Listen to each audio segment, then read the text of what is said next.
Hi friends, welcome back to channel. இன்னைக்கு நம்ம பார்க்க போற இந்த ஒரு அப்டேட்ல டிஎன்பிஎஸ்சி தரப்புல இருந்து கம்பெனியோட டெக்னிக்கல் சர்வீஸ் எக்ஸாமினேஷன் வந்து அதுக்குண்டான நோட்டிஃபிகேஷன் வந்து ரிலீஸ் பண்ணியிருக்காங்க. நான் இன்டர்வியூ போஸ்ட்டு இந்த எக்ஸாமுக்கு வந்து எப்படி ஆன்லைன்ல இருந்து அப்ளை பண்றது, யாரெல்லாம் அப்ளை பண்ணலாம், ஏஜ் லிமிட் என்ன கொடுத்துருக்காங்க, ரிலாக்ஸேஷன் வந்து எவ்வளவு கொடுத்துருக்காங்க, என்ன படிப்பு படிச்சவங்க இதுக்கு வந்து அப்ளை பண்ணலாம் அப்படிங்கறது வரைக்கும் ஒரு கம்ப்ளீட் அப்டேட்டா தான் இந்த வீடியோ வந்து இருக்க போகுது. இந்த வீடியோ வந்து ஸ்கிப் பண்ணாம ஃபுல்லா பாருங்க. வீடியோக்குள்ள போறதுக்கு முன்னாடி இப்போ தான் நம்ம சேனலை நீங்கள் ஃபர்ஸ்ட் டைம் பார்க்குறீங்க அப்படின்னா இந்த வீடியோக்கு கீழே இருக்கக்கூடிய சப்ஸ்கிரைப் பட்டனையும் பக்கத்தில் இருக்கக்கூடிய அந்த பெல் பட்டனை கிளிக் பண்ணி ஆல்கிறது எனபிள் பண்ணி வச்சுக்கோங்க. நம்ம சேனல்லேருந்து போஸ்ட் பண்ணக்கூடிய ஒவ்வொரு லேட்டஸ்ட் அப்டேட்ஸும் ஈஸியாக நீங்கள் மிஸ் பண்ணாமல் பார்த்து தெரிஞ்சுக்க முடியும். சரி வாங்க இப்போ நம்ம டேரெக்டாக வீடியோக்குள்ளே போகலாம். ஓகே, டிஎன்பிசி தரப்புல இருந்து டெக்னிக்கல் சர்வீஸ் எக்ஸாமினேஷன், அதாவது நான் இன்டர்வியூ போஸ்ட்டு, இந்த ஒரு எக்ஸாமினேஷன் அப்படிங்கிறது பேப்பர் 1 அண்ட் பேப்பர் 2 ரெண்டு விதமாக வந்து இருக்கும். பேப்பர் 1 அப்படிங்கிறது வந்து எப்பயும் போல நம்ம வந்து டிஎன்பிஎஸ்சி குரூப் 4 குரூப் 2க்கு வந்து நம்ம ப்ரிப்பேர் பண்ணுவோமோ அதே மாதிரி சேம் தான். அதாவது Tamil eligibility test, general studies, அதே மாதிரி வந்து ஆப்டிடியூட் அண்ட் மென்டலி ஆப்டிட், இதுதான் வந்து பார்த்தீங்கன்னா பேப்பர் 1 இருக்கும். பேப்பர் 2ல வந்து பார்த்தீங்கன்னா நீங்கள் செலக்ட் பண்ணுறது தான். அதாவது நீங்கள் என்ன சப்ஜெக்ட் வந்து செலக்ட் பண்ணுறீங்களோ அதுலேருந்து தான் வந்து கொஸ்டின் வந்து கேட்பாங்க. அதனால வந்து நீங்கள் என்ன உங்களோட மேஜர் சப்ஜெக்ட் என்ன, இப்போ லைக் நீங்கள் வந்து இன்ஜினியரிங்கில் வந்து சிவில் இன்ஜினியரிங் படிச்சிருந்தீங்கன்னா சிவிலை நீங்கள் வந்து செலக்ட் பண்ணலாம். நீங்கள் ஹார்டிகல்ச்சர் படிச்சிருக்கீங்கன்னா ஹார்டிகல்ச்சர் வந்து செலக்ட் பண்ணலாம். அதை தாண்டி வந்து நீங்கள் அக்ரி படிச்சிருக்கீங்கன்னா அக்ரி வந்து செலக்ட் பண்ணலாம். இதில் வந்து இன்ஜினியரிங் படித்தவங்களுக்கு மட்டும்தான் வந்து இந்த டெக்னிக்கல் எக்ஸாம் வந்து கிடையாது. டிகிரி படிச்சிருக்கவங்களுக்கும் இதில் வந்து எக்ஸாமினேஷனுக்கான அவைலபிலிட்டி வந்து இருக்குது. சரிங்களா, நீங்கள் என்ன படிப்பு படிச்சிருந்தாலும் இதுக்கு வந்து அப்ளை பண்ணலாம். பட் மினிமம் குவாலிஃபிகேஷன் அப்படிங்கிறது எனி டிகிரி படித்தவங்க தாராளமாக இந்த ஒரு நான் இன்டர்வியூ போஸ்ட்டுக்கு நீங்கள் தாராளமாக வந்து என்ன பண்ணலாம், அப்ளிகேஷன் பண்ணிக்கலாம். நோட்டிஃபிகேஷன் டேட் வந்து இந்த மாதம் 20 ரிலீஸ் பண்ணியிருந்தாங்க. ஆன்லைனில் அப்ளிகேஷன் டேட் வந்து நேற்றுக்கு முந்தின நாள், அதாவது மே 27 நம்மளுக்கு வந்து ஆன்லைன் அப்ளிகேஷன் போர்ட்டல் வந்து ஓப்பன் ஆயிருக்கு. ஆன்லைனில் அப்ளிகேஷன் பண்ணுறதுக்கு உண்டான லாஸ்ட் டேட் வந்து நெக்ஸ்ட் மந்த் 25 வரைக்கும் நம்மளுக்கு வந்து டைம் கொடுத்துருக்காங்க. ஆன்லைனில் அப்ளிகேஷன் பண்ணல ஏதாச்சும் வந்து சின்ன தப்பு பண்ணிட்டீங்கன்னா அதை கரெக்ட் பண்ணுறதுக்கு அடுத்த மாதம் ஜூன் 29 ஜூலை 1 வரைக்கும் நம்மளுக்கு வந்து டைம் இருக்குது. அந்த 2-3 நாளை யூஸ் பண்ணி நீங்கள் வந்து கரெக்ட் வந்து பண்ணிக்க முடியுங்கிறத சொல்கிறாங்க. சரிங்களா, ஓகே. இதுதான் வந்து பார்த்தீங்கன்னா டேட் அண்ட் டைமிங்க்கு உண்டான எக்ஸாமினேஷனுக்கான ரோல் மேப். ஸோ இதுதான் வந்து நீங்கள் வந்து ஃபுல்லாக வந்து செக் பண்ணிக்கணும். என்னென்ன சப்ஜெக்ட் வந்து கொடுத்துருக்காங்க, அதை எப்படி வந்து நம்ம வந்து கோடு நம்பரை யூஸ் பண்ணி வந்து அப்ளை பண்ணுறது அப்படிங்கிற வந்து பார்த்துக்கோங்க. சரிங்களா, ஓகே. டோட்டலாக எவ்வளோ போஸ்டிங் இதில் இருக்குது அப்படின்னு கேட்டிங்கன்னா பெருசாக சொல்கிற அளவுக்கு வந்து பார்த்தீங்கன்னா இருக்கான்னு கேட்டிங்கன்னா கிடையாது தான். அதாவது டோட்டலாக ஒரு 461 வேகன்சிஸ் வந்து இருக்குது. அது ஒவ்வொரு போஸ்டிங்காக வந்து பார்த்தீங்கன்னா டிபார்ட்மெண்ட் வைஸும் போஸ்டிங் வைஸும் வேகன்சிஸ் வந்து பார்த்தீங்க அப்படின்னா நம்மளுக்கு வந்து சேஞ்ச் ஆகும். கண்டிப்பாக இது வந்து வேகன்சிஸ் வந்து இன்க்ரீஸ் ஆகுமான்னு கேட்டிங்கன்னா பாசிபிள் இருக்குது, வெயிட் பண்ணி தான் பார்க்கணும். சரிங்களா, ஓகே. இதில் வந்து என்னென்ன போஸ்டிங் வந்து கொடுத்துருக்காங்க, மெஜாரிட்டியான போஸ்ட் என்ன அப்படிங்கிற பார்க்கும்போது அசிஸ்டன்ட் ஜியாலஜிஸ்ட், அதே மாதிரி assistant engineer, agriculture officer, drug inspector, horticulture officer, assistant engineer, junior assistant, நம்ம குரூப் 4ல ஜூனியர் அசிஸ்டன்ட் இருக்கிற மாதிரி இல்லையும் ஜூனியர் அசிஸ்டன்ட் டைரக்டர் ஆஃப் பாய்லர்ஸில் இருக்குது.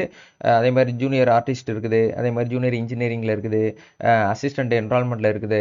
இந்த மாதிரி ஏகப்பட்ட போஸ்டிங்ஸ் வந்து பார்த்தீங்கன்னா இதில் கொடுத்துருக்காங்க. ரிசர்ச் அசிஸ்டன்ட் கொடுத்துருக்காங்க.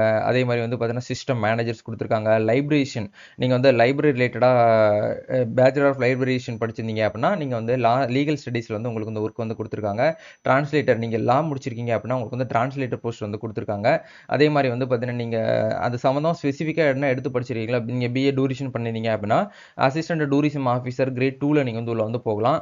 அதே மாதிரி வந்து பார்த்தீங்கன்னா பிளாக் ஹெல்த் ஸ்டாட்டிஸ்டிஷியன், நீங்கள் வந்து ஃபேமிலி வெல்ஃபேர் அந்த இது மெடிக்கல் ரிலேட்டடாக நீங்கள் வந்து படிச்சிருக்கீங்க, அது சம்மந்தமாக உள்ள வந்து போகலாம்.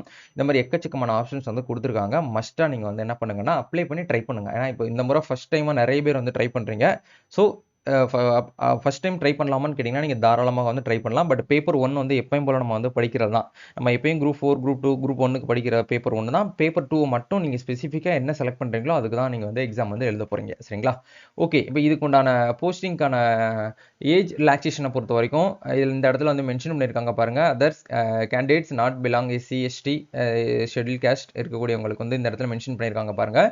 மேக்ஸிமம் ஒவ்வொரு போஸ்ட்டுக்காக வேகன்சிஸ்க்கான அந்த போஸ்ட்டுக்கான டேரக்ட் ஏஜ் லிமிட் அப்படிங்கிறது சேஞ்ச் ஆகுது. மேக்ஸிமம் வந்து பார்த்தீங்கன்னா 32, பெஞ்ச்மார்க் டிஸ்ட்ரிபியூட்டில் இருக்கக்கூடியவங்களுக்கு 42, டிஸ்ட்ரிபியூட் விடோவில் இருக்கக்கூடியவங்களுக்கு 37, 34 வந்து கொடுத்துருக்காங்க. சரிங்களா, இதெல்லாமே நீங்கள் வந்து பார்த்துக்கோங்க. இதை தாண்டி வந்து SC ST MBC DNC BC Muslims others and BC முஸ்லீம்ஸ்க்கு வந்து பார்த்தீங்க அப்படின்னா இந்த அசிஸ்டன்ட் இன்ஜினியர் என்வரான்மெண்ட் சயின்டிஸ்ட்டு இந்த அசிஸ்டன்ட் ஜியாகிரஃபி இவங்களுக்குலாம் வந்து பார்த்தீங்க அப்படின்னா ஏஜ் லிமிட் கொடுத்துருக்காங்க. மீதி இருக்கக்கூடிய இந்த போஸ்ட்ல இருந்து பார்த்தீங்கன்னா மேக்ஸிமம் ஏஜ் லிமிட் வந்து கிடையாது அப்படிங்கிறது வந்து சொல்லியிருக்காங்க. அதனால உங்களுக்கு ஏஜ் வந்து அதிகமாக பேர் ஆயிடுச்சுன்னு சொல்லிட்டு நீங்கள் வந்து ஃபீல் பண்ண வேண்டாம். இந்த போஸ்டிங்லாம் நீங்கள் செலக்ட் பண்ணி என்ன பண்ணிக்கலாம்னா தாராளமாக வந்து அப்ளிகேஷன் வந்து பண்ணலாம். சரிங்களா? ஓகே, எப்பயும் போல் வந்து பார்த்தீங்கன்னா ஆன்லைனில் அப்ளிகேஷன் பண்ணுறதுக்கு நீங்கள் டிஎன்பிஎஸ்சி அஃபிஷியல் வெப்சைட் வந்து ஓப்பன் பண்ணிக்கோங்க. ஒன்ஸ் வந்து வெப்சைட் வந்து ஓப்பன் பண்ணீங்க அப்படின்னா இந்த இடத்துல ரெஜிஸ்டர்டு யூசர்னு இருக்கும். ரெஜிஸ்டர் யூசர் ஒன்ஸ் வந்து கிளிக் பண்ணீங்க அப்படின்னா உங்களுக்கு யூசர் நேம் பாஸ்வேர்டு வந்து உங்களுக்கு லாகின் பண்ணக்கூடிய ஆப்ஷன் வரும். ஏற்கனவே பதிவு செய்தோர் அப்படிங்கிற உள்நுழைய ஆப்ஷனை கிளிக் பண்ணிட்டு உங்களுடைய யூசர் நேம் பாஸ்வேர்டை நீங்கள் வந்து என்ன பண்ணுங்க அப்படின்னா கரெக்டாக இந்த இடத்துல வந்து செலக்ட் பண்ணிக்கோங்க. ஓகே, ஒன்ஸ் வந்து செலக்ட் பண்ணதுக்கப்புறம் கேப்சா கொடுத்துருப்பாங்க. கேப்சாவை பார்த்து என்ட்ரி பண்ணிட்டு சமர்ப்பிக்க அப்படிங்கிற ஆப்ஷன் கொடுத்துக்கோங்க.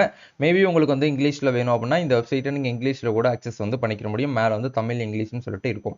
இப்போ இந்த இடத்துல வந்து நீங்கள் உங்களுக்கான ஒன் டைம் டாஸ்க் போர்டுக்குள்ள வந்துட்டீங்க. ஸோ இந்த இடத்துல ஃபைனலாக நம்ம என்ன பண்ணணும் அப்படின்னா கரண்ட் அப்ளிகேஷன் அப்படிங்கிற டேபை கிளிக் பண்ணோம் அப்படின்னா இது வரைக்கும் நீங்கள் என்னென்ன அப்ளிகேஷன்லாம் நீங்கள் வந்து பண்ணியிருக்கீங்களோ எல்லாமே உங்களுக்கு இந்த இடத்துல ஸ்க்ரோல் ஆகும். அப்படியே நீங்கள் மேலே இந்த இடத்துல பார்க்கும்போது click here to select the name of the examination apply அப்படிங்கிற ஆப்ஷனை கிளிக் பண்ணி இந்த இடத்துல அப்ளை நவ் அப்படிங்கிற இந்த ஆப்ஷனை வந்து கிளிக் பண்ணுங்க. ஓகே, இப்போ நம்மளுக்கு அப்ளிகேஷன் வந்து ஓப்பன் பண்ணிட்டாங்க. இந்த இடத்துல கம்பெனியோட டெக்னிக்கல் சர்வீஸ் எக்ஸாமினேஷன் நான் இன்டர்வியூ போஸ்ட். இப்போ இந்த இடத்துல அவங்க கேட்கக்கூடிய பேசிக் டீடைல்ஸ் எல்லாத்தையும் ஃபில் பண்ணணும். இந்த எக்ஸாமை பொறுத்த வரைக்கும் கண்டிப்பாக டாக்குமெண்ட்ஸை நம்ம வந்து அப்லோட் பண்ணணும். அதுக்கு என்னென்ன டாக்குமெண்ட் வந்து வேணுங்கிறத சொல்லிடுறேன். அதை ரெடி பண்ணி வச்சுக்கோங்க. அது 500 கேபிக்குள்ள பிடிஎஃபாக ரெடி பண்ணி வச்சுக்கோங்க. உங்களுடைய பாஸ்போர்ட் சைஸ் ஃபோட்டோ அது லேட்டஸ்ட்டாக இருக்கணும். உங்களுடைய சிக்னேச்சர்ஸ் அதே மாதிரி வந்து உங்களுடைய 10th mark sheet 12th mark sheet நீங்கள் டிகிரி என்ன பண்ணியிருக்கீங்களோ அந்த டிகிரிக்கான ஓவரால் மார்க் ஷீட்டு அப்படி இல்லைன்னா வந்து provisional mark sheet provisional certificates அது நீங்கள் மாஸ்டர் டிகிரி பண்ணியிருந்தீங்கன்னா அதுக்கு உண்டான சர்டிஃபிகேட்ஸ் உங்களுடைய கம்யூனிட்டி சர்டிஃபிகேட்ஸ் இது எல்லாத்தையுமே நீங்கள் வந்து ரெடி பண்ணி வச்சுக்கோங்க. கண்டிப்பாக இதெல்லாம் வந்து அப்லோட் பண்ணுற மாதிரி இருக்கும். சரிங்களா? ஓகே, இப்போ இந்த இடத்துல அப்படி கீழே ஸ்க்ரோல் பண்ணீங்கன்னா தொடர்க அப்படிங்கிற ஆப்ஷன் இருக்கும். இந்த இடத்துல ஒன்ஸ் வந்து பாக்ஸ் வந்து டிக் பண்ணிட்டு இந்த இடத்துல நீங்கள் என்ன பண்ணுங்க அப்படின்னா சேவ் வந்து கண்டினியூ அப்படிங்கிற ஆப்ஷன் வந்து கிளிக் பண்ணிட்டு உங்களுடைய பாஸ்போர்ட் சைஸ் ஃபோட்டோவும் உங்களோட சிக்னேச்சர் நீங்கள் ஆட் பண்ணிக்கோங்க. ஃபோட்டோக்கு கீழே நேம் வந்து எந்த டேட்லேருந்து அந்த ஃபோட்டோ வந்து பிக் பண்ணிங்களோ அந்த ஃபோட்டோவையும் ஒன்ஸ் வந்து ஆட் பண்ணிவிட்டு அந்த டேட்டையும் இந்த இடத்துல வந்து கரெக்டாக ஃபோட்டோவில் இருக்கக்கூடிய டேட்டா இந்த இடத்துல மேட்ச் ஆகிற மாதிரி நீங்கள் ஃபோட்டோ அப்லோட் பண்ணிவிட்டு இந்த இடத்துல நீங்கள் வந்து சேவ் வந்து கொடுத்துருங்க. அப்படி கீழே நீங்கள் ஸ்க்ரோல் டவுன் பண்ணீங்க அப்படின்னா இந்த இடத்துல வந்து மேலே இருக்கக்கூடிய டீட்டெயில்ஸ் அப்படியே பார்த்து நீங்கள் இந்த இடத்துல வந்து ஃபில் பண்ணிக்கோங்க. ராங்காக ஃபில் பண்ணீங்கன்னா உங்களுக்கு நெக்ஸ்ட் பேஜ் வந்து மூவ் ஆகாது. அதனால் உங்களுடைய ஒன் டைம் ஐடியில் நேம் இனிஷியல் எப்படி இருக்கோ அதே போல் போடுங்க. டேட் ஆஃப் பர்த் உங்களுடைய ஜெண்டர் அதே மாதிரி வந்து உங்களுடைய கம்யூனிட்டி நெக்ஸ்ட் வந்து பார்த்தீங்க அப்படின்னா உங்களுடைய மொபைல் நம்பர் மெயில் ஐடி இது எல்லாத்தையுமே ஒன்ஸ் வந்து மேலேயே உங்களுக்கு டேட்டா இருக்கும். அதை பார்த்தே கூட அப்படியே நீங்கள் இந்த இடத்துல என்ட்ரி பண்ணிவிட்டு சேவ் வந்து கண்டினியூங்கிற ஆப்ஷன் வந்து கொடுங்க. ஓகே, ஒன்ஸ் வந்து சேவ் அண்ட் நெக்ஸ்ட் கண்டினியூ கொடுத்ததுக்கப்புறம் இந்த இடத்துல உங்களுடைய பர்சனல் அட்ரஸ் வந்து இருக்கும். அட்ரஸில் ஏதாச்சும் சேஞ்ச் பண்ணோம் அப்படின்னா ஒன் டைம் ஐடியில் போய்ட்டு சேஞ்ச் பண்ணிவிட்டு அதுக்கப்புறம் அப்ளை பண்ணுங்கள். இந்த இடத்துல எல்லாமே வந்து கரெக்டாக இருக்கக்கூடிய பட்சத்தில் டிக் பண்ணிவிட்டு சேவ் வந்து கண்டினியூங்கிற ஆப்ஷன் வந்து கொடுங்க. இப்போது இந்த இடத்துலலாம் வந்து நீங்கள் கவனமாக வந்து நோட் பண்ணக்கூடிய விஷயம் இந்த இடத்துல வந்து ரெஃபர் பேரா 6.1 நோட்டிஃபிகேஷனில் அவங்க கொடுத்துருக்கக்கூடியபடி நீங்கள் என்ன படிச்சிருக்கீங்களோ அதை தான் இந்த இடத்துல வந்து செலக்ட் பண்ணணும். சரிங்களா? இப்போ இந்த இடத்துல வந்து நீங்கள் வந்து பிபிஏ பண்ணியிருக்கீங்க அப்படின்னா பிஸ்னஸ் அட்மினிஸ்ட்ரேட்டிவ் அப்படிங்கிற ஆப்ஷன் வந்து கொடுக்கலாம். இல்லை நீங்கள் வந்து சிவில் இன்ஜினியரிங் படிச்சிருக்கீங்க அப்படின்னா சிவில் இன்ஜினியரிங்கான போஸ்ட்டை நீங்கள் வந்து செலக்ட் பண்ணலாம். அப்படி கீழே ஸ்க்ரோல் பண்ணீங்க அப்படின்னா உங்களுக்கு என்ன படிப்புக்கு ஏற்ற மாதிரி போஸ்டிங் இருக்கோ அதை மட்டும்தான் நீங்கள் வந்து செலக்ட் பண்ண முடியும். சரிங்களா? ஓகே, அப்படியே நம்ம வந்து கீழே அந்த இடத்துல வந்து ஸ்க்ரோல் பண்ணிடலாம். ஓகே, இப்போ நம்ம இந்த இடத்துல வந்து எக்ஸாம்பிளுக்கு வந்து பார்த்தீங்கன்னா லா படிச்சிருக்கோம் அப்படிங்கிற பட்சத்தில் இந்த இடத்துல டிரான்ஸ்லேஷன் அப்படிங்கிற ஆப்ஷன் நம்ம வந்து செலக்ட் பண்ணலாம். ஏன்னா டிரான்ஸ்லேஷன்ங்கிற போஸ்ட் வந்து லா முடிச்சு எல்எல்பி முடிச்சவங்களுக்கான ஆப்ஷன் வந்து இருக்குது. இப்போ இந்த இடத்துல நீங்கள் வந்து செலக்ட் பண்ணிக்கலாம். இல்லை வந்து அடிஷனலாக உங்களுக்கு வந்து வேணும் அப்படின்னா அடிஷனல் போஸ்டிங்கை கூட நீங்கள் வந்து செலக்ட் பண்ணலாம். சரிங்களா? இந்த மாதிரி மல்டிபிள் போஸ்ட்டை நீங்கள் தாராளமாக என்ன பண்ணிக்கலாம்னா இந்த இடத்துல ஆட் பண்ணிவிட்டு இந்த இடத்துல கீழே பாக்ஸில் டிக் பண்ணிட்டு சேவ் வந்து கண்டினியூங்கிற ஆப்ஷன் வந்து கொடுங்க. இப்போ இந்த இடத்துல நீங்கள் வந்து ஒரு டிஃப்ரெண்ட்லி ஏபிலிட்டி கேட்டகரியான்னு கேட்டிருக்காங்க. எஸ்னா எஸ் கொடுங்க, இல்லைனா நோன் கொடுங்க. அதே மாதிரி நீங்கள் எக்ஸர்வீஸ்மேன் கேட்டகரினா எஸ் கொடுங்க, இல்லைனா நோங்கிறத கொடுத்துட்டு இந்த இடத்துல டிக் பண்ணிட்டு சேவ் வந்து கண்டினியூ வந்து கொடுத்துருங்க. இப்போ இந்த இடத்துல ஏற்கனவே நீங்கள் வந்து இந்திய அரசு பணியாளர்களாக நீங்கள் வந்து ஒர்க் பண்ணுறீங்களா அப்படிங்கிறத கேட்டிருக்காங்க. எஸ்னா எஸ் கொடுங்க, இல்லைனா நோன் கொடுங்க. இந்த இடத்துல வந்து ஆர் யூ கவர்மெண்ட் எம்ப்ளாயான்னு கேட்டிருக்காங்க. எஸ்னா எஸ் கொடுங்க, இல்லைனா நோ அப்படிங்கிற ஆப்ஷன் கொடுங்க. அதே மாதிரி இந்த இடத்துல வந்து தேர்வாணையம் அல்லது பணியாளர் தேர்வு செய்முறை மேபி நீங்கள் வந்து எக்ஸாம் எழுதும் போதோ உங்களை எக்ஸாம் மூலியமாக வந்து பார்த்தீங்கன்னா நிரந்தரமாக வந்து பார்த்தீங்கன்னா பணி ஒர்க் எக்ஸாம் எழுத விடாமல் பண்ணாங்க அப்படின்னா இந்த இடத்துல எஸ் கொடுக்கணும், இல்லைனா நோ அப்படிங்கிற ஆப்ஷன் கொடுங்க. உங்கள் மேலே ஏதாச்சும் கிரிமினல் கேஸ் இருக்குது அப்படின்னா எஸ் கொடுங்க, இல்லைனா நோன் கொடுங்க. அதே மாதிரி வந்து பார்த்தீங்கன்னா எலிஜிபிலிட்டி அப்பாயின்மெண்ட் நீங்கள் ஒன்றுக்கு மேற்பட்ட உயிருடன் இருக்கும் துணை அதாவது மனைவி கொண்டவரா அப்படிங்கிற கேட்டிருக்காங்க. எஸ்னா எஸ் கொடுக்கணும், இல்லைனா நோ அப்படிங்கிற ஆப்ஷன் கொடுத்துட்டு நீங்கள் இந்த இடத்துல டிக் பண்ணிட்டு சேவ் வந்து கண்டினியூ வந்து கொடுங்க. இப்போ இந்த இடத்துல வந்து பார்த்தீங்கன்னா நம்ம வந்து டிரான்ஸ்லேஷன் அப்படிங்கிற போஸ்டிங்கை நம்ம வந்து செலக்ட் பண்ணதுனால இந்த இடத்துல என்ன கேட்குறாங்க அப்படின்னா நீங்கள் வந்து உங்களுடைய படிப்பு என்ன அப்படிங்கிறது கேட்டிருக்காங்க. இப்போ கண்டிப்பாக நம்ம மேஜராக வந்து பார்த்தீங்கன்னா நம்மளுடைய எனி டிகிரி யூஜியை தான் நம்ம அந்த இடத்துல செலக்ட் பண்ணணும். அதே மாதிரி நீங்கள் 5 இயர் லா பண்ணியிருக்கீங்களா, இல்லை 3 இயர் லா பண்ணியிருக்கீங்களான்னு கேட்டிருக்காங்க. அந்த ஆப்ஷன் வந்து செலக்ட் பண்ணிவிட்டு இந்த இடத்துல வெரிஃபைடு போஸ்ட் குவாலிஃபிகேஷன் அப்படிங்கிறத நீங்கள் செலக்ட் பண்ணால் மட்டுமே உங்களுக்கு இந்த பாக்ஸ் வந்து ஓப்பன் ஆகும். எனி யூஜி அண்டு வந்து பார்த்தீங்கன்னா லா. அதே மாதிரி நீங்கள் வந்து டிகிரி முடிச்சிருக்கீங்க அப்படின்னா டிகிரி வந்து உங்களுக்கு இந்த இடத்துல ஓப்பன் ஆகும். சரிங்களா? ஓகே, இப்போ இந்த இடத்துல ஸ்க்ரோல் பண்ணீங்க அப்படின்னா 10th மார்க் ஷீட்டில் இருக்கக்கூடிய டேட்டாவை கண்டிப்பாக நீங்கள் இந்த இடத்துல வந்து ஃபில் பண்ணி ஆகணும். அதே மாதிரி இந்த இடத்துல 12th மார்க் ஷீட்டில் இருக்கக்கூடிய டேட்டாவை நீங்கள் வந்து ஃபில் பண்ணி ஆகணும். அதே மாதிரி நீங்கள் வந்து தமிழ் மீடியம் பிஎஸ்டிஎம் நீங்கள் வந்து கிளைம் பண்ணணும் அப்படின்னா நீங்கள் ஃபைனலாக வந்து என்ன படிச்சிருக்கீங்களோ அது வரைக்கும் தமிழ் மீடியத்தில் பண்ணால் மட்டுமே உங்களால் கிளைம் பண்ண முடியும். 10th 12th யூஜி அண்டு வந்து லா இதை நீங்கள் கம்ப்ளீட்டாக தமிழ் மீடியத்தில் பண்ணியிருந்தால் மட்டுமே உங்களால் வந்து பிஎஸ்டிஎம் வந்து கிளைம் பண்ண முடியும். சரிங்களா? இல்லைன்னா உங்களால் வந்து கிளைம் பண்ண முடியாது. சரிங்களா? அதையுமே நீங்கள் வந்து பார்த்துக்கோங்க. ஸோ ஓகே, இப்போ இந்த இடத்துல 10th நீங்கள் வந்து ஃபில் பண்ணிட்டீங்க. எந்த டேட்டில் ரிசல்ட் வந்துச்சு, சர்டிஃபிகேட் நம்பரு, நீங்கள் தமிழ் ஒரு சப்ஜெக்டாக எடுத்து படிச்சிருக்கீங்களா அப்படிங்கிற கேட்டிருக்காங்க. அதே மாதிரி 12th இந்த இடத்துல வந்து கேட்டிருக்காங்க 12th மார்க் ஷீட் நம்பர், அதே மாதிரி எந்த டேட்டில் ரிசல்ட் வெளியானது, அதே மாதிரி தமிழில் ஒரு சப்ஜெக்டை எடுத்து படிச்சிருக்கீங்களா, எஸ்ன்னு சொல்லிட்டு கொடுத்துக்கோங்க. அதே மாதிரி வந்து எனி டிகிரி நீங்கள் வந்து என்ன பண்ணியிருக்கீங்களோ அந்த டிகிரியை ஒன்ஸ் வந்து செலக்ட் பண்ணிக்கோங்க. இப்போ நம்ம என்ன பண்ணிக்கலாம் அப்படின்னா இந்த இடத்துல பிகாமை நம்ம வந்து செலக்ட் பண்ணிக்கலாம். ஓகே, பிகாம் முதன்மை பாடம் என்ன அப்படிங்கிற கேட்டிருக்காங்க. முதன்மை பாடம் நம்மளுக்கு வந்து இந்த இடத்துல ஆப்ஷன் வந்து கொடுக்கல. அப்படிங்கிறதுனால நம்ம என்ன பண்ணிக்கலாம்னா இந்த இடத்துல மேனுவலாக வந்து பார்த்தீங்கன்னா காமர்ஸ் அப்படிங்கிறத நம்ம வந்து என்ன பண்ணிக்கலாம்னா இந்த இடத்துல வந்து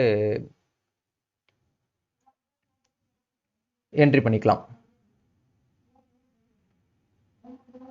ஓகே, ஒன்ஸ் வந்து காமர்ஸ் என்ட்ரி பண்ணதுக்கப்புறம் படிப்பு காலம் நம்ம இந்த இடத்துல 3 இயர்ஸ் தான் வந்து பண்ணியிருக்கோம் அப்படிங்களா 3 இயர்ஸை செலக்ட் பண்ணிக்கலாம். தேர்வு குழுமம் பல்கலைக்கழகம் எந்த யூனிவர்சிட்டியில் நீங்கள் வந்து உங்களுடைய பிகாம் நீங்கள் முடிச்சிங்களோ அந்த இதை வந்து செலக்ட் பண்ணிக்கோங்க. சர்டிஃபிகேட் நம்பர் தமிழ் ஒரு சப்ஜெக்டாக இருந்துச்சு அப்படின்னா நீங்கள் இதில் எஸ் கொடுங்க, இல்லைனா நோங்கிறத வந்து கொடுத்துக்கோங்க. அதே மாதிரி 3 இயர் லா வந்து கேட்டிருக்காங்க. உங்களுடைய நிர்ணயித்த கல்வி தகுதியா இல்லை ஈக்குவலண்டானான்னு சொல்லிட்டு கேட்டிருக்காங்க. அதில் எதுவோ அதை செலக்ட் பண்ணிவிட்டு படிப்பு காலங்கிறது வந்து 3 இயர்ஸ் அப்படிங்கிறத செலக்ட் பண்ணிக்கோங்க. இல்லை நீங்கள் பண்ண யூனிவர்சிட்டி இல்லை அதர் ஸ்டேட்டில் பண்ணியிருக்கீங்க அப்படின்னா நீங்கள் தாராளமாக வந்து அதர்ஸுங்கிற ஆப்ஷன் நீங்கள் வந்து கொடுத்துக்கலாம். சரிங்களா? அதர்ஸ்ன்னு கொடுத்துட்டு அந்த யூனிவர்சிட்டி நேம் இந்த இடத்துல டைப் பண்ணிக்கலாம். சர்டிஃபிகேட் நம்பர், அதே மாதிரி இந்த இடத்துல வந்து நீங்கள் பார் கவுன்சில் நீங்கள் வந்து என்ரோல்மெண்ட் பண்ணியிருக்கீங்களா அப்படிங்கிற கேட்டிருக்காங்க. எஸ்னா எஸ் கொடுக்கணும், இல்லைனா இல்லை அப்படிங்கிற வந்து கொடுத்துக்கோங்க. இந்த இடத்துல தமிழ் சப்ஜெக்ட் நீங்கள் வந்து எடுத்து பண்ணியிருந்தீங்கன்னா எஸ் கொடுக்கணும், இல்லைனா நோ அப்படிங்கிற ஆப்ஷன் கொடுத்துக்கோங்க. அதே மாதிரி இந்த இடத்துல விஷுவல் ஸ்டாண்டர்ட் அப்படிங்கிறதுல நீங்கள் தேர்ந்தெடுக்கப்பட்ட பாடங்களுக்கான பார்வை திறன்கள் அப்படிங்கிறது வந்து பார்த்தீங்கன்னா பெற்றுள்ளீரா அப்படிங்கிறது வந்து கேட்டிருக்காங்க. எஸ் அப்படிங்கிற கொடுத்துட்டு இந்த இடத்துல டிக் பண்ணிட்டு நீங்கள் சேவ் அண்ட் கண்டினியூங்கிற ஆப்ஷன் வந்து கொடுங்க. ஓகே, நெக்ஸ்ட் பேஜில் வந்து நம்ம கொடுத்த சப்ஜெக்ட் நம்ம கொடுத்த அந்த போஸ்டிங்கான எக்ஸ்பீரியன்ஸ் உங்ககிட்ட இருக்கா அப்படிங்கிற கேட்டிருக்காங்க. இருக்குன்னா எஸ் கொடுங்க, இல்லைன்னா நோ அப்படிங்கிற ஆப்ஷன் நீங்கள் வந்து கொடுத்துக்கோங்க. கொடுத்துட்டு சேவ் அண்ட் கண்டினியூ அப்படிங்கிற ஆப்ஷன் கொடுங்க. இந்த இடத்துல நீங்கள் வந்து பிஎஸ்டிஎம் சர்டிஃபிகேட் இடஒதுக்கீடுக்காக நீங்கள் வந்து கிளைம் பண்ணுறீங்க அப்படின்னா நீங்கள் இந்த இடத்துல எஸ் கொடுக்கணும். அதை உங்களுக்கு ஸ்டார்டிங்லேயே சொன்ன மாதிரி 10th நீங்கள் மாஸ்டர் டிகிரி வரைக்கும் நீங்கள் வந்து பிஎஸ்டிஎம் வச்சிருந்தால் மட்டுமே உங்களால் யூஸ் பண்ண முடியும். இல்லை அப்படின்னா நோ அப்படிங்கிற ஆப்ஷன் கொடுத்துட்டு டிக் பண்ணிட்டு சேவ் அண்ட் கண்டினியூங்கிற ஆப்ஷன் வந்து கொடுங்க. இப்போ இந்த இடத்துல எக்ஸாம் சென்டர் வந்து கேட்டிருக்காங்க.